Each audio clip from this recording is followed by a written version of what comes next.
You're watching Let the Quran Speak. Now we answer questions we receive from you, our viewers. And of course, if you have a question yourself, you can visit our website, www.quranspeaks.com. Okay, Brother Shabir, this question about meditation. The question is, we know that the Prophet meditated. How should Muslims view meditation? Is it obligatory in our religion? Does the Quran or Sunnah describe how we should meditate? And is it true that the Prophet said that 1 hour of meditation is better than 70 years of prayer? Okay, so meditation is mentioned in the Quran a number of times using different words. Often we are encouraged by the Quran to ponder over the Quran itself. So the word tafakkur, pondering, or tadabbur, which also means a lot of deliberation over the meaning of the Quran itself. And the Quran also encourages us to ponder the signs of God, which are evident everywhere in God's creation. For example, in the 3rd chapter of the Quran, the 190th verse, tells us describes the believers as those who ponder the creation of the heavens and the earth. Mm-hmm. The 67th chapter of the Quran at the beginning invites believers to look up into the heavens and see if you can find any fault therein.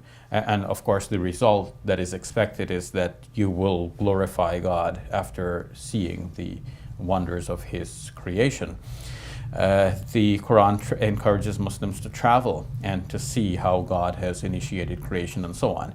So this is one aspect of pondering. The other might be silent meditation. It is mentioned that the Prophet, peace be upon him, prior to his receiving the revelation, he used to retire to a cave and practice what is called tahannuth, which is some form of meditation that was known to the Arabs before he received the specific revelation. But within the religious teachings of Islam itself, it is mentioned that if a person performs the ablutions at home and then or goes to the mosque early before the actual prayer, then that time spent in the mosque is regarded as if the person was busy in prayer.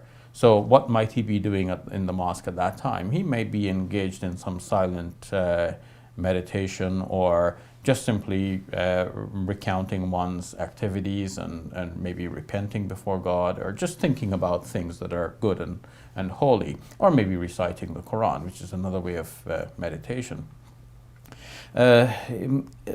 At the end of the day, one may want to recollect one's events or one's actions and sort of the good from the bad, and ask God to forgive us for what we've done wrong. Mm-hmm. An interesting story in this regard is mentioned about one of the companions of the Prophet, peace be upon him, who said that at the end of the day he would just cleanse his heart of all negative thoughts that he had towards other people. And it is noted that it was for this reason that the Prophet, peace be upon him, recommended this man as a person who would go to paradise. Mm-hmm. So it seems then that meditation is a very integral part of the Islamic faith then. Yes, many Muslims, especially those who go out in what is referred to as the Jamaat Tabligh, a sort of missionary endeavor that is confined mainly to uplifting the spirit of Muslims. So it's missionaries going to other Muslims. They often stay in the mosque between the Fajr and the early morning prayer, and until sunrise, which could have them sitting there waiting for about half an hour to an hour. And in that time, they would be remembering God by reciting some of the names of God, by saying, "Glory be to God," for example. And this would be a sort of meditation. They may refer to it as muraqabah, which is another word for meditation. So there's no sense that you have to go into a private place, be solitary, spend a particular amount of time meditating. It seems like it's entirely up to the individual. Yes, there are these many different ways. You had also different asked, people will do different things. That's right. So any one of these is fine. The important thing is obviously to have balance, and to, just like with eating, we need a balanced diet. We need many different ingredients. In a similar way with meditation, we have many different forms, and it's good to do a little bit of this and a little bit of that, benefit from all of the forms.